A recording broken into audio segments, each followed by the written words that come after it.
What's up, cringe lords? It's your boy.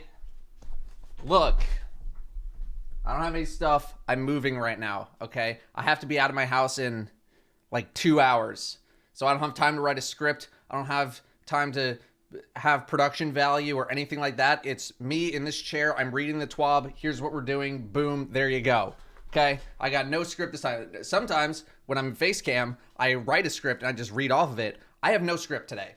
No script. We're reacting to the TWAB live, in person. This is all I can do for you guys right now. All right? This is all I have time for. So let's take a look at the TWAB. We have, it's probably the biggest one of the year. Probably one of the biggest ones of the year, if not the biggest one of the year. So let's take a look at it. I'm literally just gonna live react to this. I've never done this before, mainly because I don't react very hard. I'm not a hard reactor. I just kind of, yes, okay. So let's take a look. What we got here? Weapon tuning. Definition of terms. Some of the recent info to do. While I like to use internal terms for concepts when possible, in some cases these require too much explanation to use them externally. Oh, okay, so all the times where I'm like, hey, Bungie, would you mind actually using English? This is what they're doing here. So they're explaining fall off, looks like hit scan versus not hit scan, shotgun spread angle, pellets. Okay, so damage start off, damage fall off start. The distance at which damage fall off begins or stop doing maximum damage. Yeah, okay, so like, I know what these things mean, but in case you didn't know what they meant, Bungie is kind of laying it out flat for you to kind of understand that. Thank you for doing that. It's very helpful, you know, as opposed to using their internal terms, which nobody understands. Thank you for doing that. That's good. All right, Season 15 introduces legendary Stasis weapons. We've seen some concern about how these are intended to work, particularly in PvP, so here are some of the details. Stasis power weapons are in the power slot. All other stasis weapons are in the kinetic slot. This is to avoid overcrowding the energy, and so it's reasonable to use one in match game content. Kinetic slot won't be renamed at this time. Stasis weapons don't intrinsically do anything differently from weapons of other damage types, but they are the only ones that can roll with stasis perks. We generally intend stasis perks with slowing or freezing effects to have a kill trigger, this being easy enough to trigger in PvE and fun to use, but not obnoxious to play against in PvP. Okay. I really want to see what some of these stasis perks are going to be, because it does feel like we've recently gotten to a spot where, you know, stasis is in the game, but it's not like what it was in Beyond Light, even months down the road. It's like finally in an okay spot where we're like, okay, this is manageable. Like I can actually play PvP and not feel like I'm just a statue. So I'm interested to see what those perks are going to be. I would be concerned as well. Now that we've addressed Quick Draw's permanent 100 handling buff, we see more people using the Quick Swap glitch. This glitch uses a combination of inputs to animation cancel, allowing near instant. Yeah, so this is like double. I assume they're talking about like double slug swapping for, you know, mainly for raid DPS, specifically Templar, Tanics as well, if you're still running that. We want the handling stat to continue having value on weapons and don't want, for example, aggressive shotguns to lose their key downslide slow swaps due to an unintentional side effect of the animation system. Fixed the quick swap glitch. Okay. I'm, you know, some people are not going to be very happy about that. I know there's plenty of people who, you know, have like macros set up, and I know there's a lot of people who can just do it manually. No macros, no none of that. But I think it was pretty obvious that it was never really intended to work like that in the first place. And I would say if you were not expecting Bungie to fix this glitch, I don't know what you were thinking. I think it was pretty obvious that they were going to fix it either way.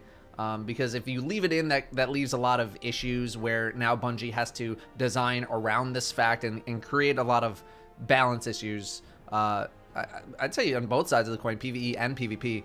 So that's why they do end up fixing a lot of these glitches, is so they don't have to balance the entire game around the fact that people can and will use this glitch versus people who won't.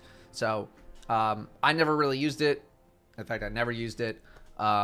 So I'm okay with it. It literally won't affect me at all. And it might bring some reality checks to some teams doing some boss DPS, doing some master mode Templar DPS. So, yeah, I'm not too bent out of shape about that at all. Running out of primary ammo has never been tactically interesting. Running out in hard PvE content or because you were tear on PvP is a weird and sometimes frustrating experience that we'd like to not subject anyone to in the future. All primary weapons now have infinite ammo. Okay, I don't mind this change. I don't really mind it at all. 99.9% of the time, you're not really gonna run out of primary ammo in PvE anyway. It's so plentiful.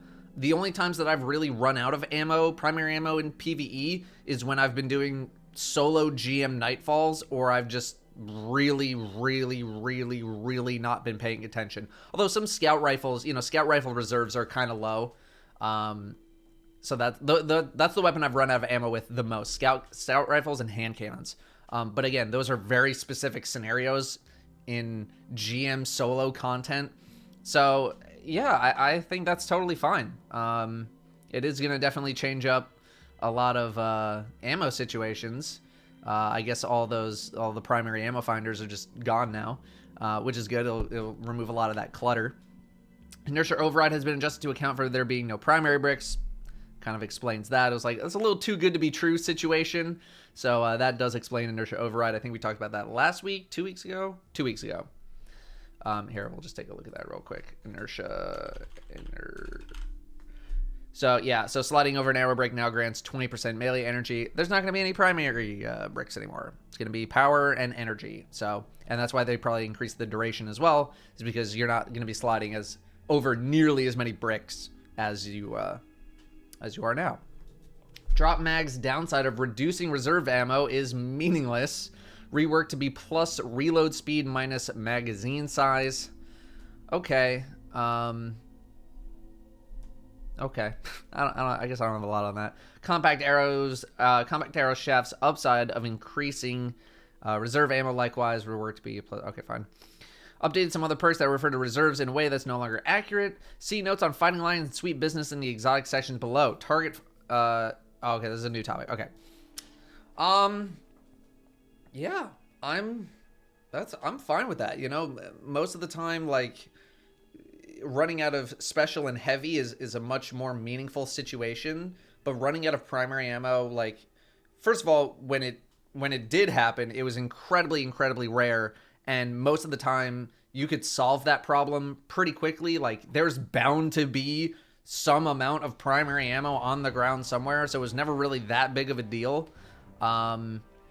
Yeah, okay. I'm cool with that. I'm totally cool with that. That's fine with me. Target farming Trials weapons is much more efficient in Season 15, and we have some cool new perks for players to play with that we wanted to put onto Trials weapons. All Trials weapons available in Season 15 now have 7 perks in each column. It used to be 5. I really hope I don't have ketchup on my face. I just ate had a hamburger. All right. Okay, cool. I mean, maybe I'll get back into Trials, especially with the big anti-cheat announcement. I don't know if they posted that in the TWAB here, but no, it's on Destiny. Boom. Yeah, this guy right here. Our partnership with BattleEye will soft launch next season. Just another step towards a level playing field for all. This is anti-cheat coming to Destiny. Big.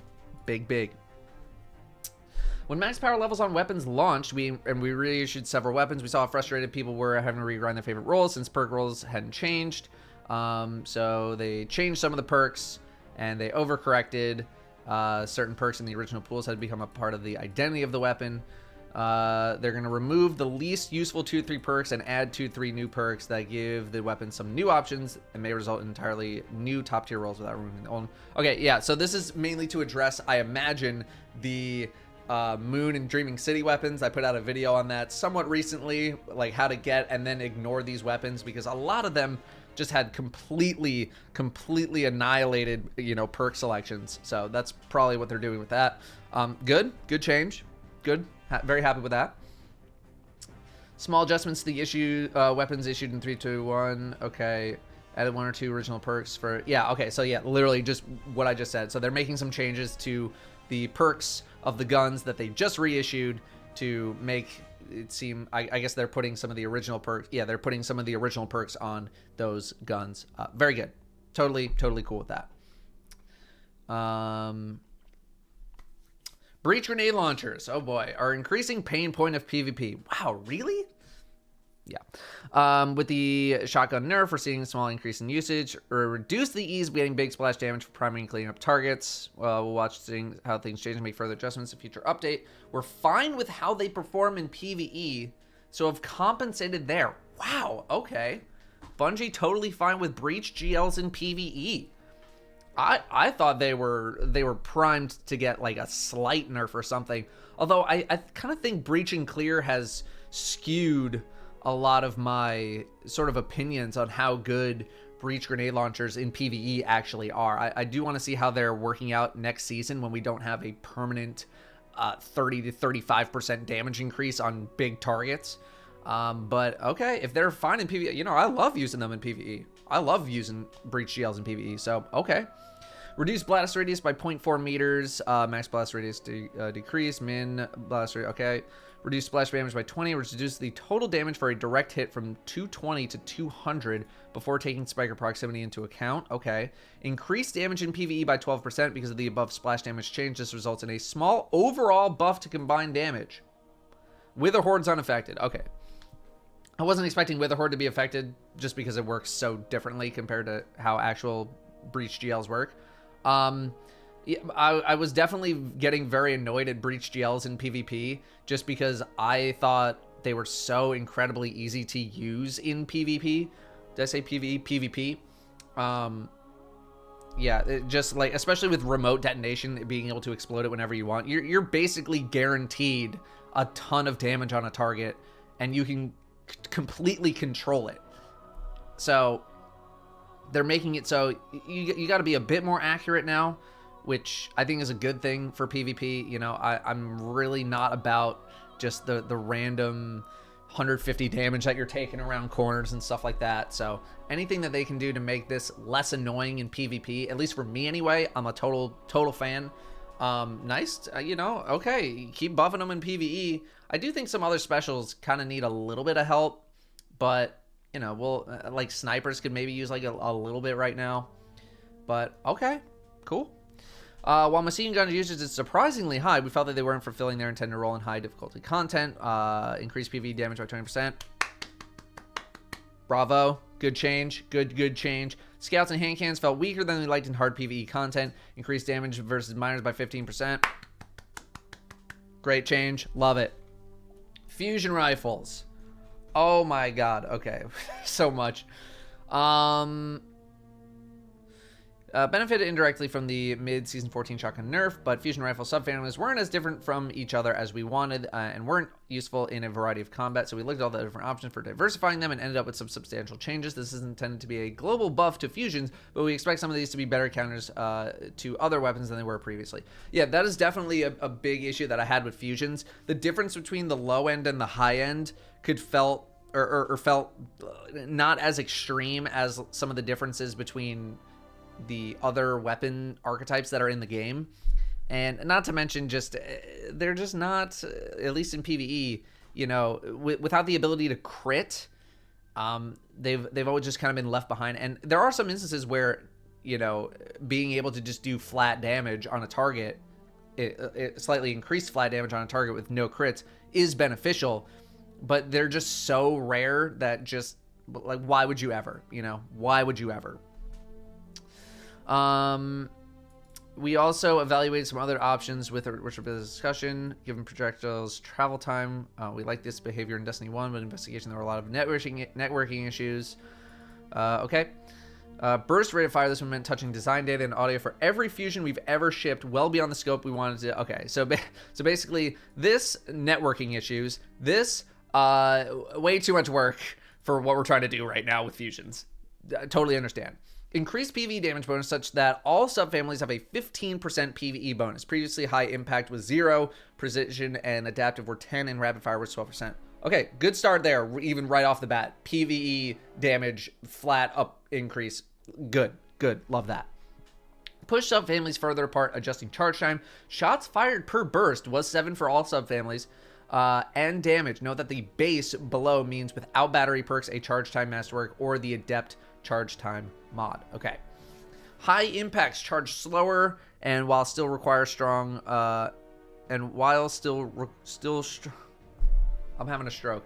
And while still strong, require more planning to use effectively. Okay, we're missing a comma right there. Base charge time increased from 0.86 to 1 second. Shots per burst reduced from 7 to 5. Reduced total damage per burst. We found charging these in the open is super risky, but pre-charging around corners or otherwise in safety is very effective. With reduced shots per burst, they are now less reliant on stability, so it can stack a bit more range. So it seems like high impacts are really going to value range, and I'm guessing lower impact, faster firing ones are really going to want to stack up stability, because, I mean, high impact is, you know, it seems like these are going to be for more mid to even mid-long range. Then you work towards mid-close, and then you got mid-close to close. So, okay. Precisions and adapted are close to unchanged. Base charge time unchanged. Shots per burst unchanged. Very slightly increased total damage per burst. These are very effective all around without stepping on the niches of high impacts and rapid fires. Okay, that's totally fine. That is totally fine. I think they wanted to just kind of keep those the average, you know, essentially the right in the middle. So they're essentially just like we were right here. Essentially, like here's high impact and here's rapid fire. So we've just gone like that now, which that's good. Rapid fires charge faster, allowing them to be used. Yeah. Base charge time decreased from 0.54 to 0.46. Okay, shots per burst increased from 7 to 9. Increased total damage per burst. These are very effective against shotgun rushers. The combination of them needing to be closer and you having a shorter charge time work well together. And if you have enough time, you can fire 2 bursts with a rapid before you can do 1 with a high impact. Okay. With the shots increased per burst, they are now more reliant on stability. With the increased damage, they are less reliant on range. Okay. Yeah, I mean, rapid fires are just never something you were going to really use at range anyway. So they now at least have sort of their niches now. You know, it felt like all fusions for the most part could do all of this at almost all ranges. So, you know, with some exceptions, definitely. But, okay.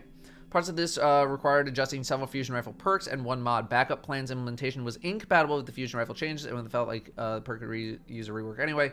Remove plus 100 time. Okay, adjusted charge time multiplier from that to that. Now scales damage by 0.8. Okay. Yeah, so I mean, you're getting a faster shot. You're going to get reduced damage, but they basically just kind of changed the scaler on it. So totally understandable. Liquid coils and accelerated coils need a rework for similar reasons. Let's bring up a fusion rifle so everyone can follow along at home here. So liquid coils right here. So increased charge time, increased impact, and accelerated coils is the opposite. So these just adjusted your charge time and your damage to almost even move you into a different archetype at one point. Both converted scale charge time and damage instead of modifying the charge time stat. Okay, the final effect is much the same as before. These are more robust. However, they won't visibly change the charge time stat in the spectrum tree. Okay, fine. Adept charge time mod felt pointless. Where are you? Boom. Minus 40 charge time. Change functionality to scale charge time directly instead of changing the charge time stat without adjusting the damage. Okay. Charge time masterwork. A fusion rifle's damage is determined by its charge time stat, similar to how most other weapons damage is determined by their rate of fire stat. Yep. Masterworks can only increase weapon stats for performance reasons, so it's not possible to change how charge time maps onto damage without big changes to how the charge time stat works. Investigated this by making the masterwork a perk, but this would cause fusion rifles to exceed the perk budget, resulting in bad things happening. Okay. Feel this masterwork is more viable. It now rarely reduces bolts to kill, so it may not feel like a downgrade in the same way as it did before. Watch it. Okay. All right. That's fine. That is fine. Adjusted the fusion rifle stat in order so it matches other weapons. Thank you. Thank you. That bugged me a lot. Despite not even using fusion rifles that much. Okay. Big change to fusion, including all exotic fusions. We'll be watching for 8 majors. Okay, fine. How long have we been going? 20 minutes. Oh my god, I'm so sorry. This is why I script things. I take so effing long to talk about these things. Anarchy Nerfs. Being near mandatory for certain raid bosses, combined with double slugs. Excelling as a solo weapon for some ad clears and encounters. It's a great choice for hard solo content. Trapping enemy spawns, choke points. Don't want it to remain a dominant tactic for boss damage, and don't want it to be great for boss damage and ad clears in a single encounter. With this change, we expect it to remain strong without being borderline usable as a primary weapon. Reduce total reserve and magazine ammunition from 26 to 16. Reduce damage by 30% versus bosses. Champions are not bosses. Wow. Okay. I totally understand. First of all, I completely understand why this nerf is happening. Anarchy has been one of the most oppressively good power weapons in the history of the franchise. Dare I say, it might have been better than Gallarhorn. Like, that's how good we're talking with Anarchy and how oppressive it was, especially this season with Breach and Clear, right? So they're changing it so their total reserves kind of match what GLs are like now, and reducing damage by 30% versus bosses. I'm very glad they didn't end up changing it versus any other target, because I didn't think that's really where the problem was. It was mainly like a boss thing, just being able to do, like, you're having Anarchy tick on a boss while also using other weapons at the same time. It's just like why would you not ever take it, you know? There were such a few amount of instances where a different gun entirely was able to beat out Anarchy and using some sort of special weapon or double slug, whatever. This change was absolutely inevitable, but, you know, it wasn't as brutal as I thought it was going to be. I thought they were really going to slap it. I thought, you know, they were going to reduce damage by like 20% for everything. So I don't mind this. And this, you know, like you said, without being borderline usable as a primary weapon, it had so much ammo too. And just by double stacking, double grenade scav gave you 9, 10 shots? I think it was like 8 to 10 or 8 to 9. So it just gave you so much ammo. Like, yeah. I mean, sad to see its dominance go away, but at the same time, I wouldn't mind breaking out a different gun, you know? Definitely going to be taking a look at Anarchy DPS situation, but I still think it'll be totally usable. I still think a lot of people are just going to keep using it anyway, but I definitely want to investigate it, because I've done almost no investigating with Sleeper Simulant either, and I want to see how Sleeper is doing, especially with now these changes versus bosses, something like Templar, Atheon, even Tanix. Yeah, okay. Well, end of an era. End of an era. Xenophage, already top-notch, didn't need to benefit from the global machine gun buff. It does benefit from the damage per bullet buff to machine guns, and has a slower rate of fire to compensate, resulting in slightly lower output per second, damage per second, but higher burst damage and sustained, since now more ammo efficient. Reduced rate of fire from 120 to 90 RPM, receives less of the machine gun PvE damage buff. Xenophage was very, very good. I will give it that. Did I think it was going to get a nerf? Actually, no. I didn't think Xenophage was going to get much of a nerf. I just thought of it as just a very upper tier kind of weapon. So that is interesting. That is very, very interesting. Yeah, higher burst damage, sustained damage. Yeah, okay. You know, I definitely wasn't expecting that. I'm not a huge Xenophage guy. But, yeah, I thought it was going to be untouched.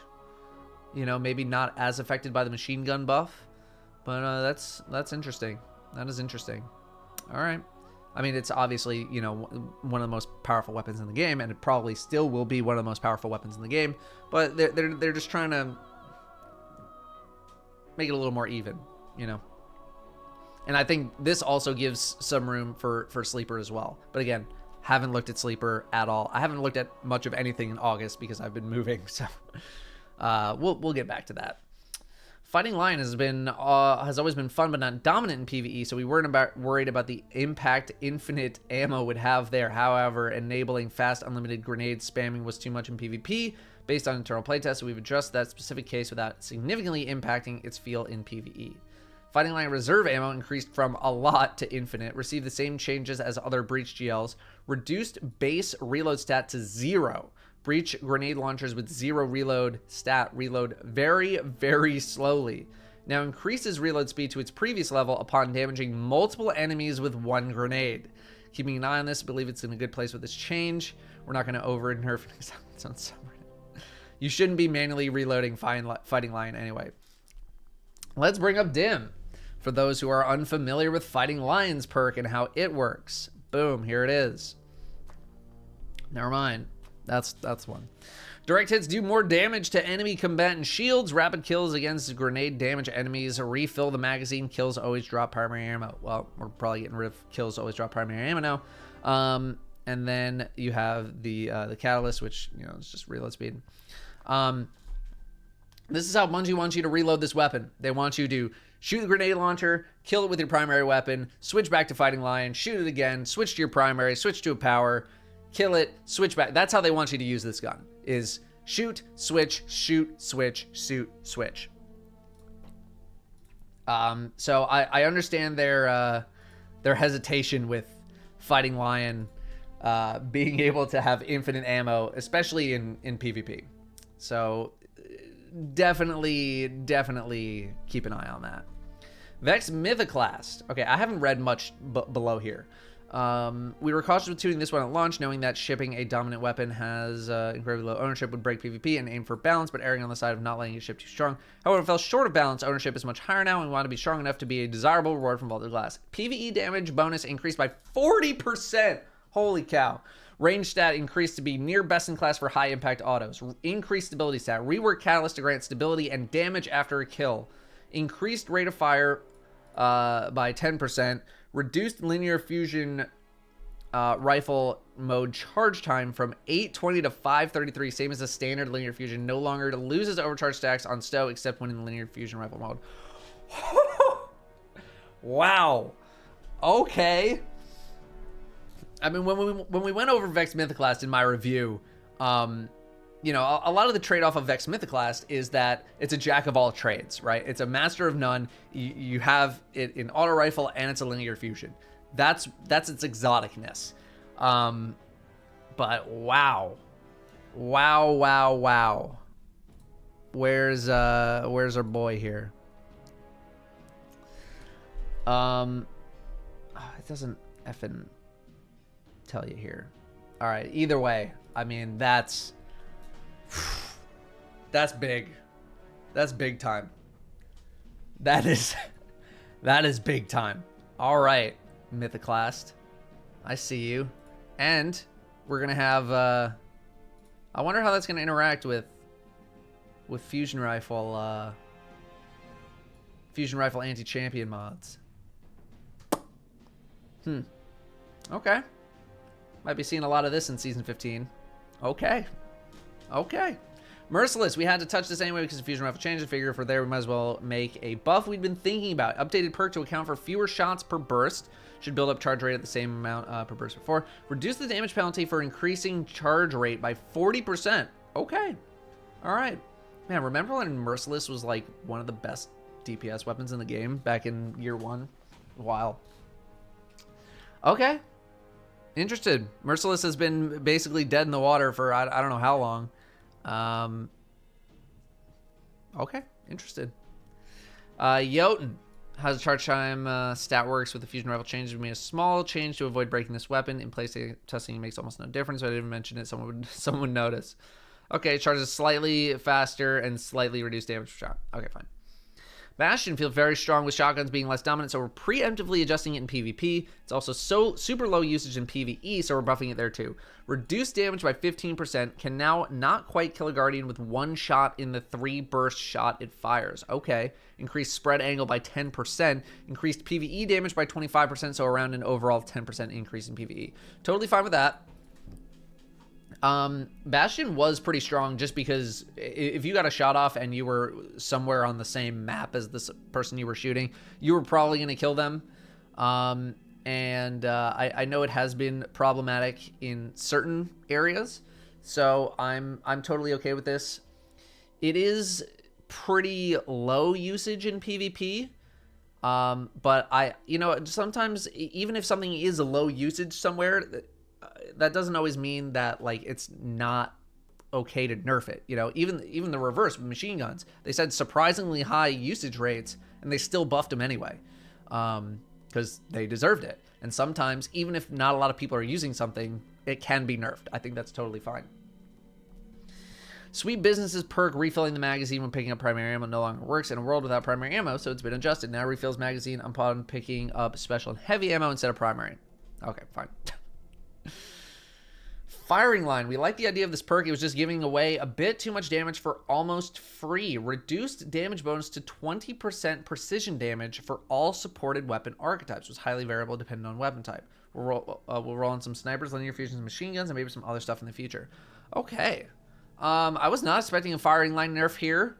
I didn't really think it was that problematic of a perk.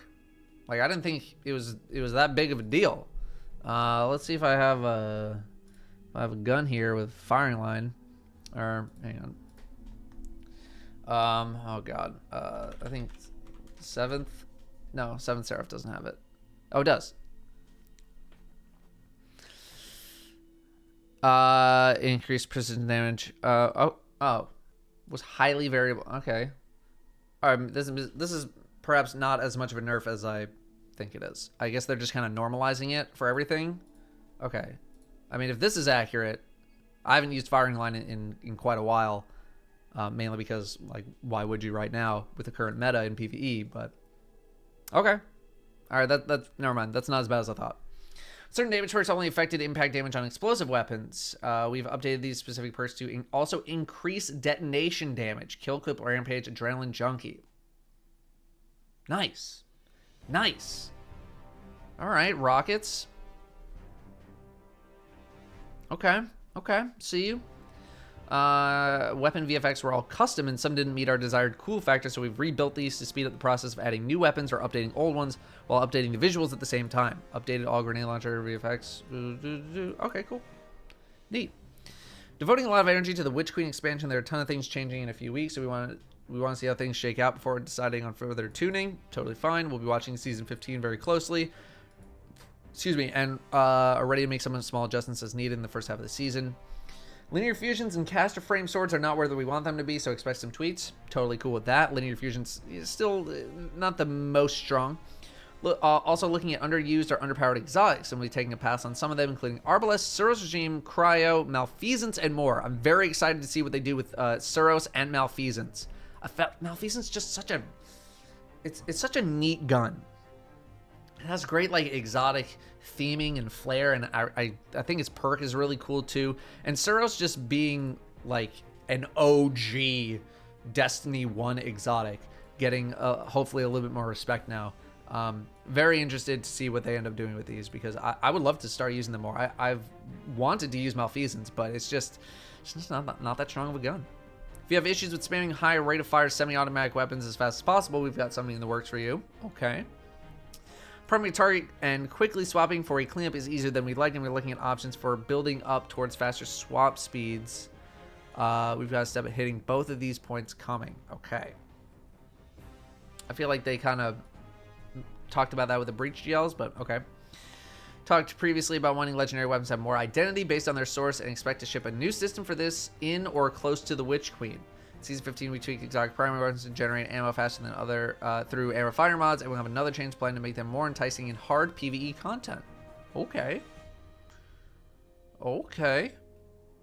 Yeah, well, I mean, hopefully now, I mean, I think Anarchy is still just going to be so strong, and it's so good everywhere in the game, like every activity, minus PvP, every PvE activity, you have to rip Anarchy out of people's hands in order to even to get them to use an exotic primary in the first place. So definitely, you know, I wouldn't mind breaking out like Outbreak Prime again, or Outbreak Perfected, you know, Ace of Spades, all these other exotic primaries. Okay. Guns. Still holding a lot of details close to the next season. Want to show off some weapons. Next season's ritual weapon is a rocket launcher with explosive light. Okay, making the return. As is the custom, you'll receive a new quest, blah, blah, blah. Okay, cool. Nice. 3 weapons as post-game rewards from completing Vanguard Strikes, Gambit Crucible matches. Drop randomly after completing these with random rolls. Okay.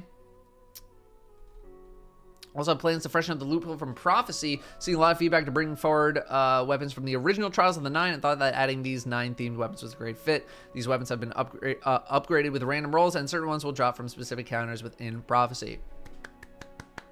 Good stuff. Good. On top of all these weapons, we were also updating the world pool with some fresh drops. Here are some new weapons you expect to start popping up in the wild. Okay, some familiar faces here. Dead Orbit Scout, New Monarchy Pulse. Okay. All right. Relief efforts. Okay. Oh, this looks like a charity thing. Okay. Partners in Disaster Relief, Direct Relief, and Team Rubicon. Develop a fund that will support their efforts as well as... Okay. Between now and September 1st at basically midnight, we have a few exciting opportunities to help those around the world. Some incentives for doing so. $25, you get this emblem distributed via email on Thursday, September 9th. Okay. Pre-order the Guardians of Hope t-shirt from Team Rubicon's web store, and Bungie will match up to $25K. Provide shipping updates in the later TWAB. Nice. They should sell this just as a poster. Do they have this as a poster? I don't know. I haven't been to the Bungie store in a little while. Let's see. Poster. Collect accessories? I'll look later. Every customer will receive the Vital Elixir emblem. Okay. So donate some money, buy some stuff. It goes to charity. You get an emblem. You can get a shirt. Cool. We got artists. Movie of the week. Oh my god. There's a lot of stuff. Claim your rewards. Yep. Next season. Turn in your Vanguard tokens. Do that. Crossplay names. Make sure your name situation is good to go. Okay, you don't want to be stuck with a name that you don't like for 6 months, because Bungie's not going to have a renaming service for a little while. So make sure your name is good to go. All right, we got some known issues. Okay, I'll let you guys read that on your own. Okay, thick TWAB. Oh my god, this went for 37 minutes. I'm so sorry. I literally just don't have time to make a full thing. I think my only concern right now is just like weapon overload. There's so many guns. And with Bungie doing what they're doing with Nightfalls, with just adding even more guns to the Nightfall Master GM pool, I think it might start to get a little frustrating trying to get the guns that you actually want, and you know, focus your efforts on a gun that you're trying to farm for, because man, they are just dumping so many guns into the game. And I know a lot of people were expressing concerns over the Nightfall weapons, just because, you know, they're adept and people want them in their adept form and get the perk rolls that they want, but they take a while to farm. So I feel like Bungie's probably going to be looking at that over this season, and they're going to be monitoring that situation. And it would not surprise me at all if, like, you know, halfway through the season, they're like, all right, let's make some changes, and they make it some sort of a currency that you buy, or you buy an item that says, like, okay, you're guaranteed to get this weapon drop at the end. Or maybe they make it like, they may make it even like a kiosk, like that, like the one at the end of Vault of Glass, where, you know, you're like, okay, you've completed the thing, pick a gun, here's your perk roll, go home. They could do something like that as well. But otherwise, very, very thick TWAB here. Good stuff with the fusions. I'm looking forward to seeing how next season works out with the fusions. Anarchy, I still think, is going to be a very good choice for a lot of things in the game. Yeah, very excited about this. I'm really pulling for fusions, because it's just been such a long time since they've really been like a strong pick. Great change here. Great change here.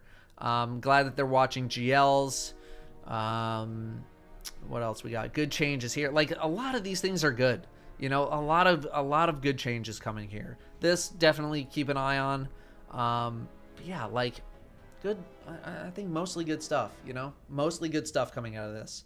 Let me know how you guys are feeling. Comments. I'll check them out while I'm in the middle of my move here.